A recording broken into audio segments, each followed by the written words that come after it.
bienvenue dans ce nouveau Vlogmas. On est le 4 décembre et j'espère que vous allez bien. Alors ce matin il faut absolument que je termine le montage de la vidéo d'hier.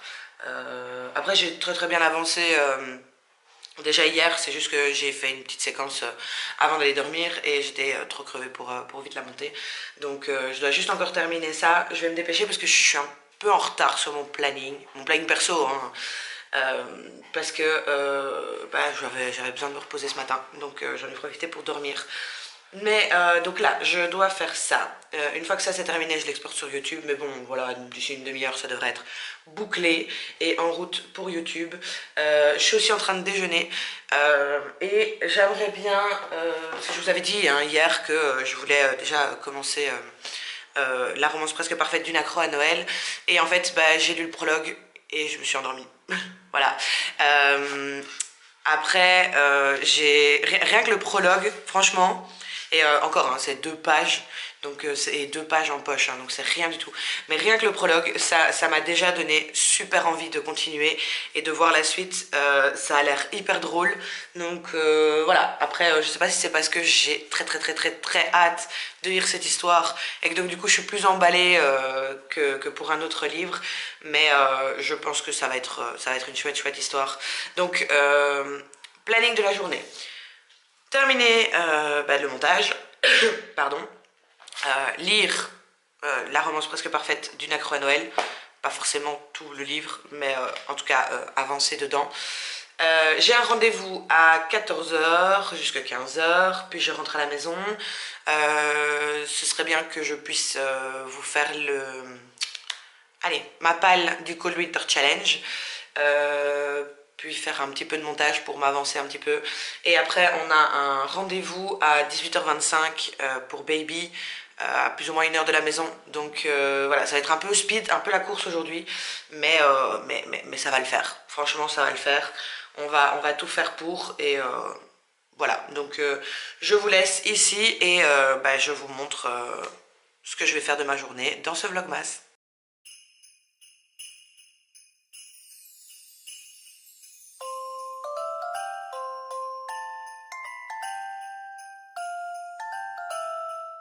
Je profite de 5 petites minutes pour venir vous faire un update de ma lecture sur la romance presque parfaite d'une accro à Noël. J'ai déjà lu 118 pages, je suis presque à la moitié. Franchement, j'adore. Allez, d'office, j'allais adorer, mais je pensais pas que j'allais vraiment autant accrocher. Je pense que j'étais juste hyper emballée par l'idée et que voilà, ça allait un peu s'essouffler avec le livre. Allez, que j'allais toujours bien aimer l'histoire, mais voilà. Mais non, en fait non, c'est drôle. Il y a une mini trope, une trope Grumpy Sunshine version Noël. Il y a aussi de la proximité forcée. J'adore, franchement j'adore. Je trouve ça fluide, simple, rafraîchissant. Enfin voilà, il y a de la famille, il y a vraiment tout le bon combo pour faire une romance de Noël et surtout un livre de Noël. Et du coup c'est ce que j'adore, c'est ce que j'avais vraiment besoin pour l'instant. J'avais vraiment envie de me mettre et de plonger dedans tête baissée dans ce mood là, et ce livre fait exactement le taf que j'avais besoin. Donc je suis super contente. Et donc comme je vous ai dit, je suis presque à la moitié. J'étais tellement à fond dans ma lecture que j'ai failli oublier mon rendez-vous. Je me suis rendu compte à 2h moins quart en me disant: ah, il est 2h moins quart, je dois partir. Heureusement, c'était à 5 minutes de chez moi, donc ça va. Mais pour vous dire vraiment que j'étais à fond dedans et que j'arrivais pas à m'en décrocher. Donc franchement... si vous attendez une romance de Noël et un livre de Noël pour vraiment vous mettre dans ce mood-là, je vous le conseille vraiment parce que il coche toutes les cases. Il est génial, moi j'adore, et j'ai vraiment envie de continuer cette histoire. Ici, je vais en profiter tant que mon compagnon mon chéri est pas encore rentré.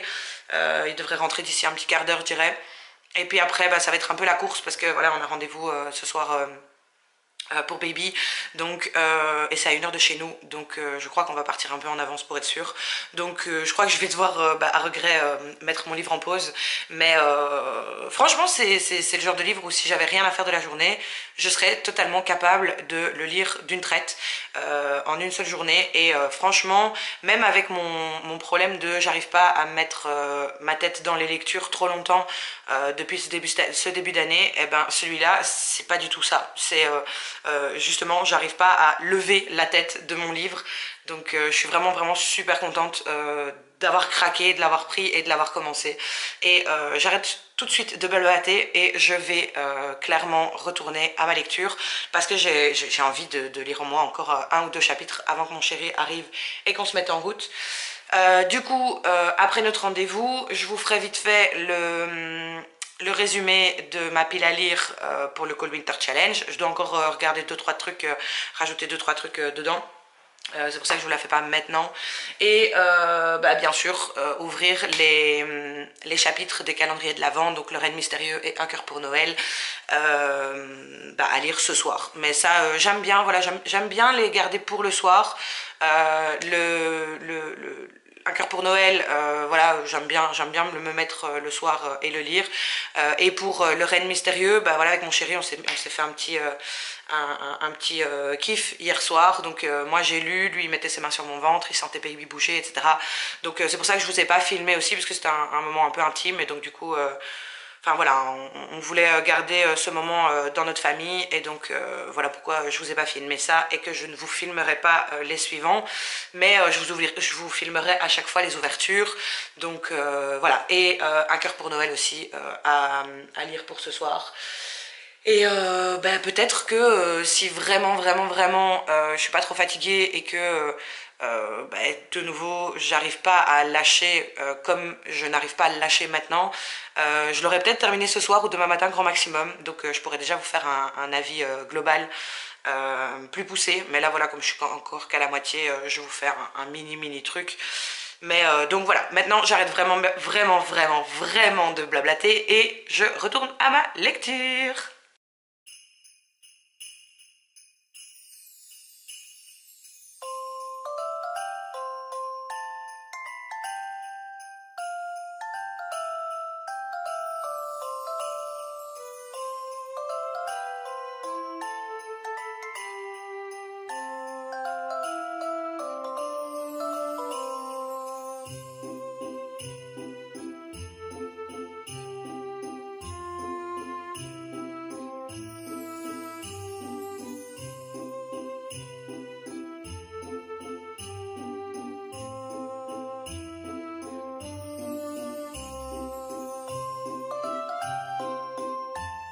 Je vais vous prendre 2 secondes ici pour vite fait vous expliquer. Donc ce soir on avait rendez-vous pour voir Baby en 3D 4D, sauf que il n'a pas voulu se montrer. Donc voilà, je suis un peu déçue, mais c'est pas grave.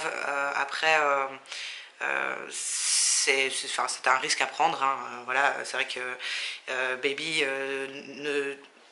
a du mal à se montrer depuis le début. On a toujours eu difficile à bien le voir oui, sur toutes les échographies qu'on a dû faire pour le suivi de grossesse. Donc voilà, on s'en doutait un peu. C'est juste que je suis un peu déçue d'avoir fait la route pour rien, etc. Et puis mais voilà, mais sinon on a pu voir qu'il allait bien, on a entendu son petit cœur, donc on est quand même content à ce niveau-là. Mais voilà, c'est vrai que du coup on a fait 2 heures de route aller-retour pour rien. Donc moi je suis très fatiguée du coup, parce que les trajets en voiture deviennent très compliqués.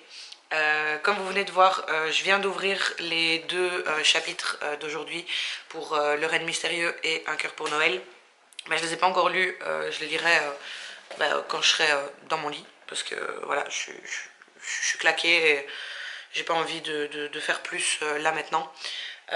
J'ai pas non plus avancé dans La romance presque parfaite d'une accro à Noël, parce que même chose, comme on a été pris par la route, etc. Et que maintenant je suis très fatiguée, voilà. Donc soit j'avancerai dans mon lit tantôt ou demain. Donc on verra, même si j'ai très envie de connaître la suite. Et je vais changer, je vais aller près de mon ordinateur. Comme ça, je vais vite vous faire un petit retour sur ma palle du Cold Winter. Mais bah, comme c'est sur mon ordi, je dois vous changer de cadre pour que vous voyez ça. Cette année, c'est Elise de Book and Cup qui a repris le Cold Winter Challenge. Et elle a décidé de faire comme thème général Noël avec Dickens.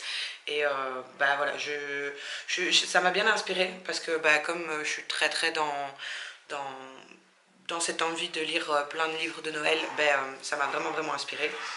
Et voilà, je vous redirige vers sa vidéo si jamais ça vous intéresse et que vous ne connaissez pas ou que vous n'avez pas encore vu la vidéo de cette année.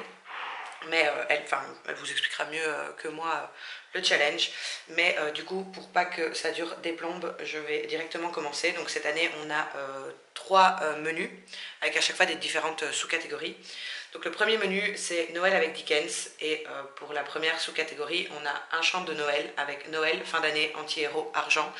Et bah, tout simplement, j'ai pris Un cœur pour Noël de Sophie Jomain. Je pense que je ne dois plus vous parler du livre en tant que tel. J'en ai assez parlé dans les anciennes vidéos et bah, sur les réseaux, tout le monde en parle. Donc je pense que tout le monde allez, tout le monde a une idée de quoi ça doit parler. Donc on va directement passer à la deuxième sous-catégorie qui est l'arbre de Noël. Et comme mot-clé, on a famille, amitié, célébrité, groupe et jouets. Et pour celui-ci, j'ai pris Snowy Little Lies de Fanny DL, paru, en tout cas moi je l'ai chez Hugo Boss. Je vais vous lire le résumé. Donc c'est: depuis toute petite, Jill ment régulièrement à sa famille pour ne pas la décevoir. Son dernier bobard, faire passer son poste d'assistante surexploité pour celui de responsable d'équipe. Elle n'y peut rien, elle est prête à tout plutôt que de voir l'air attristé de ses parents, surtout à Noël. Dans le train pour sa ville natale, entre 2 dossiers imposés par son patron, elle fait la connaissance de Matthew, auteur professionnel plutôt canon et faux petit ami à temps partiel. Victime du syndrome de la page blanche, Matthew se fait payer pour incarner le gendre idéal le temps de quelques jours. C'est d'ailleurs sur son programme pour Noël et à ce qui paraît, la famille de sa nouvelle cliente est un sacré challenge. Un travail peu conventionnel qui rassure Jill quant à son propre secret, plutôt libérateur de se dévoiler à un inconnu, enfin quand on est censé ne jamais le revoir. Voilà, ça a l'air de bien reprendre bah, des thèmes qui peuvent être chouettes à lire pour Noël et en romance en tout cas. Donc j'avais envie de mettre celui-là dedans. En fait je me suis trompée, la catégorie que je viens de vous dire c'est la troisième et pas la deuxième. Mais je suis très fatiguée. Je vais tout de suite vous parler de la deuxième catégorie, sous-catégorie qui est Christmas Cracker, avec comme mot-clé cadeau, surprise, vœux. Et pour celui-là, bah, j'ai d'abord mis Un hiver pour te résister de Morgane Moncomble, que je n'ai pas, parce qu'il n'est pas encore sorti, il sort début janvier. Je sais plus pourquoi, je crois que c'était par rapport aux vœux, parce que le personnage principal féminin a le vœu de devenir la plus grande patineuse ou quelque chose comme ça. Voilà, je me suis dit que ça passait dedans. Il fallait absolument que je case le Morgane Moncomble dedans, donc j'ai tout fait pour. Ensuite, j'ai pris Comment survivre à Noël avec son ex de Ludo Debourg. Encore une fois, je dois vous redire le résumé parce que bah, je vous l'ai dit, je crois que c'est dans la première vidéo, dans le premier vlogmas. J'ai pris aussi Noël à Silver Peaks de Marlène Eloradana. Même chose, le résumé est dans une autre de mes vidéos. Et Les oubliés de Noël de Manon Caljar. Pareil pour celui-là. Donc voilà, si jamais vous avez envie de savoir les résumés, bah, je vous renvoie sur ma première vidéo. Ce sera beaucoup plus simple plutôt que de redire encore une fois ici les résumés. Quatrième sous-catégorie, on avait Fantômes des Noëls passés, présents et futurs. Et comme mot-clé, on avait enfance, espoir, nostalgie, voyage dans le temps et peur. Et pour celui-là, bah, j'ai pris Un Noël sans fin de Christina Loren, qui est dans ma palle depuis très longtemps. Et qui me donnait quand même vachement envie. Et donc ici on va suivre Mylene qui en fait va revivre à chaque fois la même journée Voilà, pour voyage dans le temps, je me suis dit que celui-là, il passait très très bien. Et comme dernière sous-catégorie de ce menu, on a festin de Noël avec comme mot-clé gourmandise, cuisine, chocolat, grands-parents. Et pour celui-ci, j'en ai mis deux. Donc j'ai d'abord mis Meurtre et Charlotte aux fraises de Johan Fluck, qui est un Cozy Mystery, mais donc c'est un tome 2, donc je vais pas vous faire le résumé, mais c'est un Cozy Mystery enfin, le personnage principal est une pâtissière, et donc du coup je sais que quand j'avais lu le premier tome, il y avait énormément voilà, ça donnait très très envie de manger, etc. Donc je me suis dit qu'il rentrait parfaitement dedans. Et j'ai mis aussi N'oublie pas les chocolats de Tamara Baliana, parce que voilà, on disait chocolat, donc n'oublie pas les chocolats. Je me suis dit pourquoi pas. En plus, celui-là, c'est un que je devais lire l'année passée et que je n'ai pas lu, donc j'avais vraiment vraiment envie de le sortir de ma pile à lire. Et pour le résumé, on a Davy n'aime pas Noël. Chaque année, elle a hâte que cette période se termine, que les gens autour d'elle cessent de se comporter comme des elfes surexcités et redeviennent des adultes. Alors, quand elle perd son emploi quelques semaines avant le réveillon, c'est sans joie aucune qu'elle postule au magasin de jouets de son village d'Alsace. Sur les conseils de Louise, sa meilleure amie et précieuse alliée au quotidien, elle apporte ses chocolats faits maison lors de son premier jour. Tout le monde aime les chocolats, non ?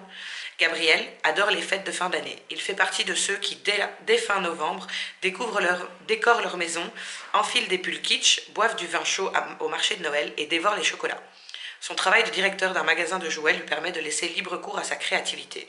Son défi cette année, transformer la nouvelle recrue et son âme de Grinch en lutin du Père Noël. Voilà, c'est exactement le genre de trope que j'adore pour Noël, donc le Grumpy Sunshine, sauf que là, du coup, c'est inversé, vu que d'habitude, le Grumpy, c'est le personnage masculin et le Sunshine, c'est le personnage féminin. Ici, ça va être l'inverse, donc ça peut être très très drôle à faire, enfin à lire, donc je suis contente... je serais contente de pouvoir le sortir de ma palle, en tout cas pour cette année. Ensuite, comme deuxième menu, on a Féerie des fêtes.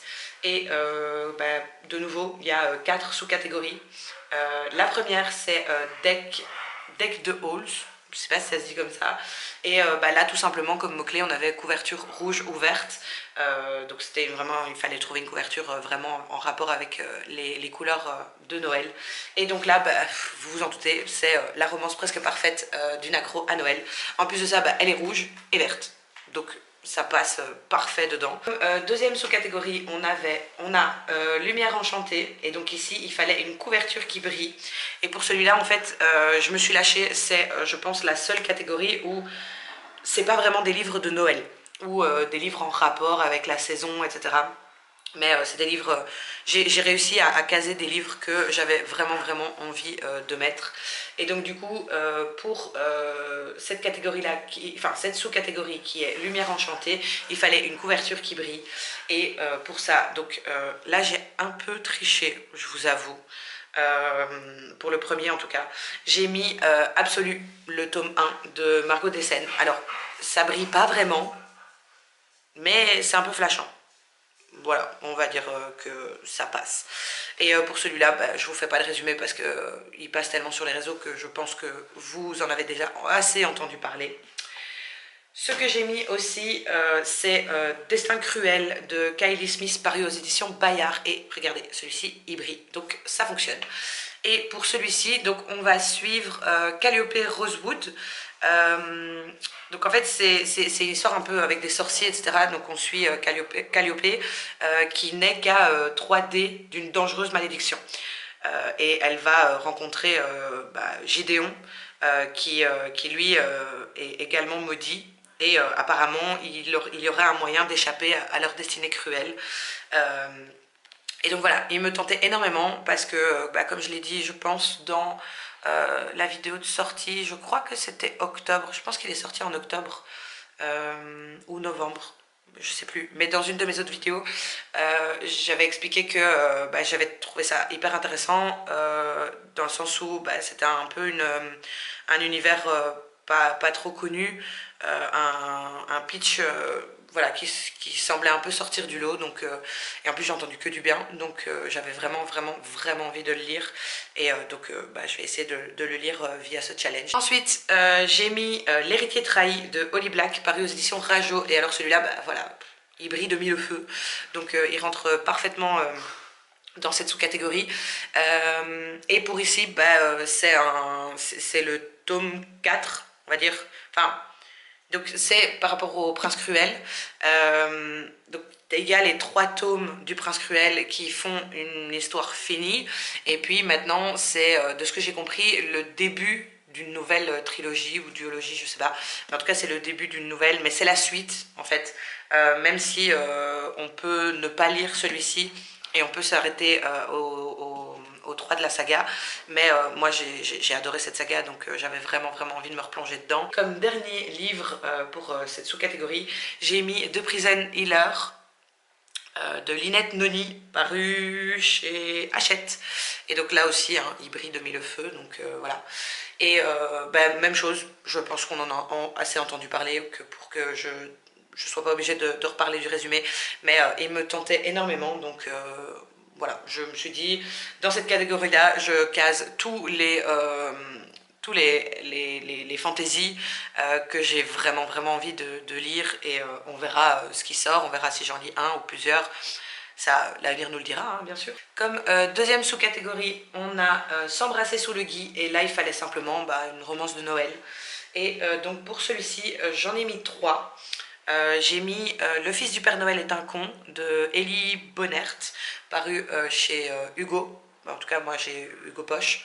Et pour le résumé, on a Emma a réussi sa vie loin de Holly Falls, et pour rien au monde elle n'y retournerait. Trop de mauvais souvenirs y sont associés, cependant, quand son père se blesse, elle fonce jusqu'à la maison de son enfance pour prendre soin de lui et maintenir à flot l'ébénisterie familiale. Toutefois, le village qu'elle connaissait a bien changé. Ses ennemis jurés l'adorent, les rues qui l'ont vue grandir se sont transformées en annexes de la Laponie, et même son bar préféré a été repris par un inconnu bourru mais bienveillant. Ça pourrait presque être le pitch d'un téléfilm de Noël. Il ne manque plus que l'âme sœur vétérinaire ou pédiatre. Elle n'est pas difficile. Alors, quand Emma tombe sur Connor, son ex-petit ami et fils du Père Noël officiel du village, elle y voit un signe. Quand le destin vous montre le chemin, il faut le suivre, mais au pays de la guimauve et des chamallows, les princes charmants ne sont parfois pas ceux auxquels on s'attend. J'ai aussi mis La surprise de Noël de Debbie Macomber, paru chez Charleston Poche. Et celui-là, je vous avoue qu'il me tente un peu moins, donc on verra si je le sors ou pas. Et pour le résumé, désolé, je vous fais pas des résumés de tête, parce que bah, je suis tellement éclatée que j'y arriverai pas et vous comprendrez rien, donc je préfère vous lire le résumé, comme ça bah, au moins vous êtes sûr d'avoir tout compris. Et donc pour le résumé, nous avons Noël, la neige, les illuminations, les chocolats chauds au coin du feu, une invitation à l'amour. Pas pour Mary, en ce moment c'est même le cadet de ses soucis. Encore une famille trop présente, les préparations de cette fête qu'elle adore et un patron exigeant, autoritaire. Elle n'a pas le temps de chercher l'âme sœur. Alors, quand sa mère et son frère lui créent un profil sur un site de rencontre, sans les trop, elle entre dans une colère folle. Mais bientôt, malgré elle, Mary se laisse prendre au jeu. Surtout quand elle fait la connaissance d'un charmant inconnu, un homme qui partage ses goûts et ses centres d'intérêt. Et si c'était lui enfin l'homme idéal? Hélas, celui qui se présente au café où ils se sont donné rendez-vous est bien le dernier qu'elle aurait imaginé pour le rôle. Voilà, c'est vrai que l'année passée il me tentait énormément, cette année un peu moins. Je pense que j'ai beaucoup de lectures de Noël qui me tentent beaucoup plus par rapport à celui-là. Donc on verra si celui-là je le sors. Je l'ai quand même mis dans la palle au cas où, mais celui-là je suis vraiment pas sûre de le sortir. Et en dernier livre pour cette sous-catégorie, j'ai mis Le mariage presque parfait d'une accro à Noël. Je sais que celui-là d'office il sera lu, parce que dès que j'aurai fini la romance presque parfaite d'une accro à Noël, je vais enchaîner sur les 2 autres. Donc voilà, il n'y a pas besoin d'en dire beaucoup plus. Et comme dernière sous-catégorie de ce deuxième menu, on a Au coin du feu, et là il fallait livre cocooning qui réchauffe le cœur et le corps. Et pour celui-ci, j'ai mis Tu fais quoi pour Noël? Je t'évite de Juliette Bont, paru chez HarperCollins. Je pense qu'on en a assez entendu parler aussi pour que je ne doive pas vous faire de résumé. Mais c'est vrai que celui-là, il est dans ma pile à lire depuis 2 ans. Et j'ai toujours entendu que c'était un livre très cocooning. Donc voilà, pourquoi pas le mettre dedans. En deuxième livre, j'ai mis Cher Père Noël de Debbie Macomber, paru chez Charleston. Il est tout petit en plus, donc celui-là par contre il va se lire super vite. Il fait quoi même pas 200 pages en fait. Pour le résumé, on a Cher Père Noël, c'est Lindy. J'espère que tu ne m'as pas oublié.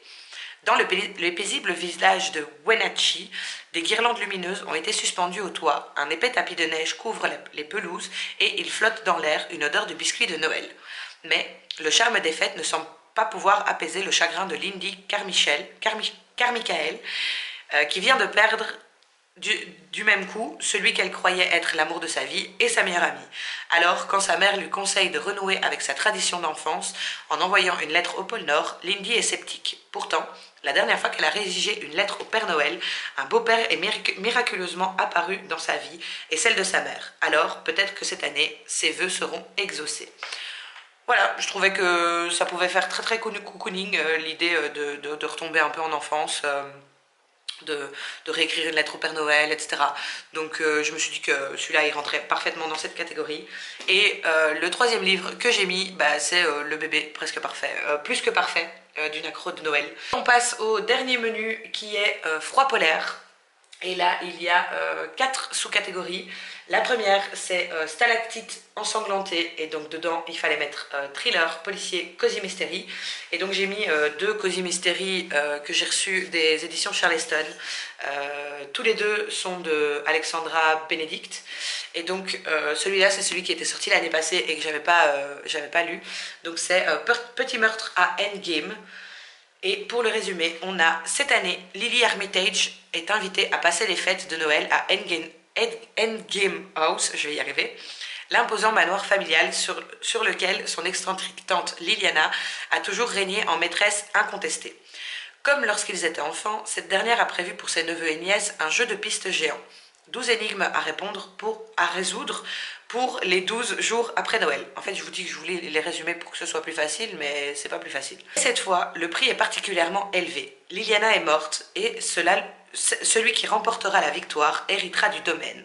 Pourtant, ce n'est pas la seule raison qui pousse Lily à franchir les hautes grilles d'Endgame House pour la première fois depuis 20 ans. Elle espère y découvrir enfin la vérité sur la mystérieuse disparition de sa mère. Mais plus le jeu avance, plus la tension monte entre les cousins.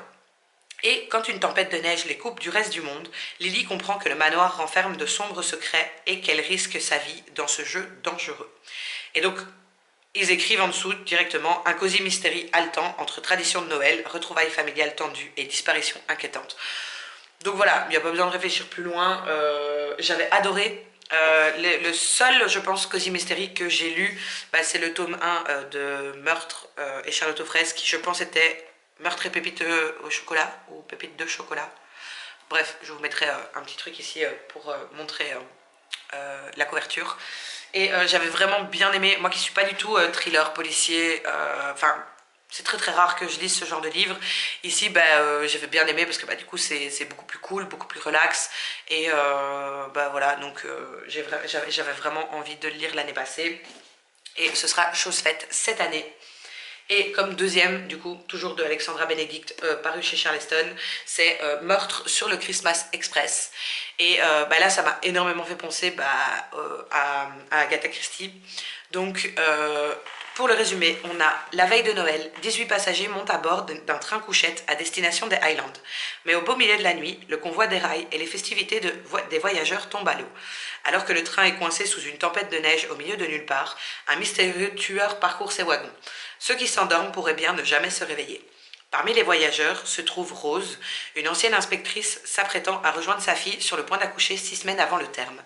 Rose parviendra-t-elle à arrêter le meurtrier, embarqué pour un huis clos mortel à bord du Christmas Express? Et de nouveau, ils mettent en dessous, ce cosy mystery festif à la Agatha Christie regorge de brillantes énigmes et de mystères.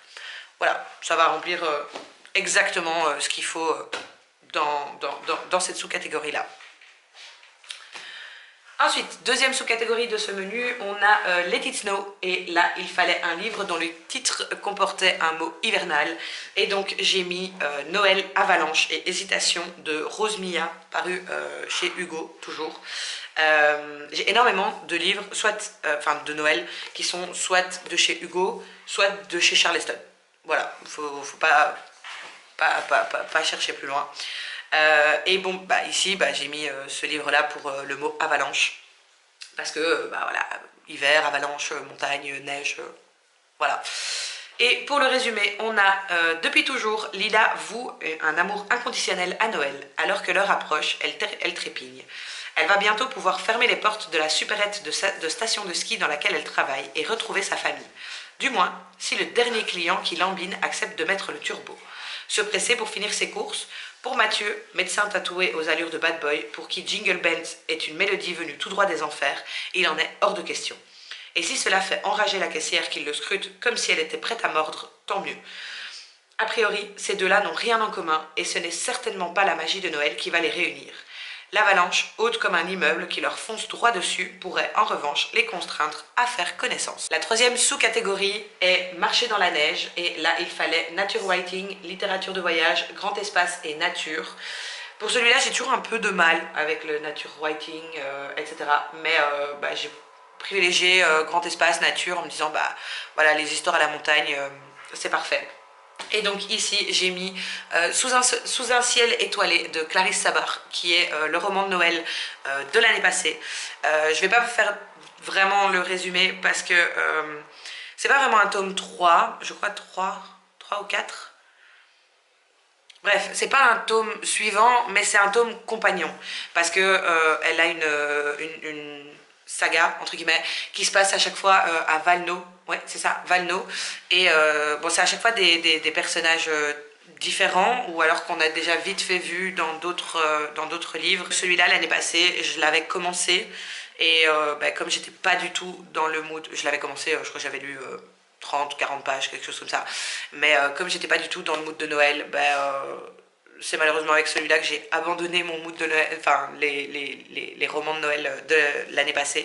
Mais en attendant, je sais que les Clarisse Sabar, enfin j'adore, c'est surtout les romans de Noël, je cherche pas plus loin, je sais que je vais adorer, donc voilà pourquoi je l'ai mis dans cette catégorie.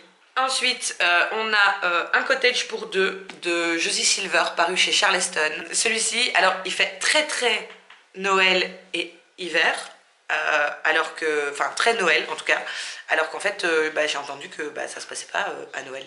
Donc celui-là je vais plutôt me le réserver pour bah, après la période de Noël, surtout sûrement vers février, etc. Et donc ici, ça va être aussi une histoire de proximité forcée. C'est Cléo qui va se retrouver du coup, qui va louer un petit cottage, comme je vous ai dit, sur une petite île au large des côtes de l'Irlande. Et le truc c'est que quand elle va arriver, elle va se rendre compte que il y a déjà quelqu'un dedans, il y a quelqu'un déjà qui a loué ce cottage, sauf que le ferry vient de partir et il n'y en a pas d'autres avant une semaine. Donc ils vont être obligés de cohabiter. Comme dernier livre de cette sous-catégorie, j'ai mis Passer Noël en Alaska, mode d'emploi de Debbie Macomber, que j'ai reçu en édition Charleston Poche. On a comme résumé: coincée au fin fond de l'Alaska pour tout l'hiver, Josie Avery a l'impression de vivre son pire cauchemar. À l'heure qu'il est, elle devrait être en route pour le job de ses rêves à Seattle, mais il faut se rendre à l'évidence, le dernier ferry reliant la petite île au continent est parti sans elle. La voilà bloquée sur ce bout de terre, aux confins du monde, jusqu'à la prochaine belle saison. Bon, les deux livres en fait se ressemblent hyper fort.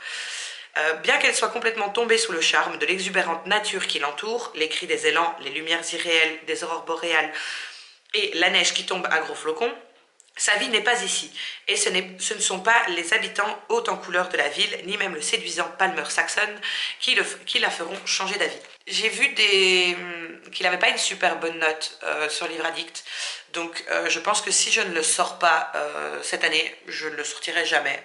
Donc voilà, je me suis dit autant lui laisser une dernière chance et on verra ce que ça donnera. Et comme dernière sous-catégorie de ce menu, mais aussi de ce challenge du coup, on a la magie de l'hiver, et pour ici il fallait comme mot-clé être du folklore hivernal, nordique, contes et légendes de Noël, de l'hiver.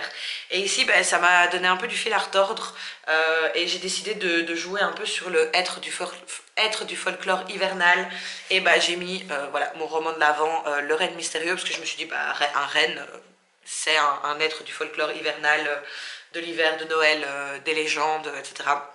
Donc voilà, Et celui-là, ben, je l'ai déjà commencé. Donc en fait, sur le challenge, j'ai déjà commencé 3 livres. Donc qui sont ben, le Reine Mystérieux, Un cœur pour Noël et... c'est pas celui-là, je vais y arriver. Bref, et la romance presque parfaite d'une accro à Noël.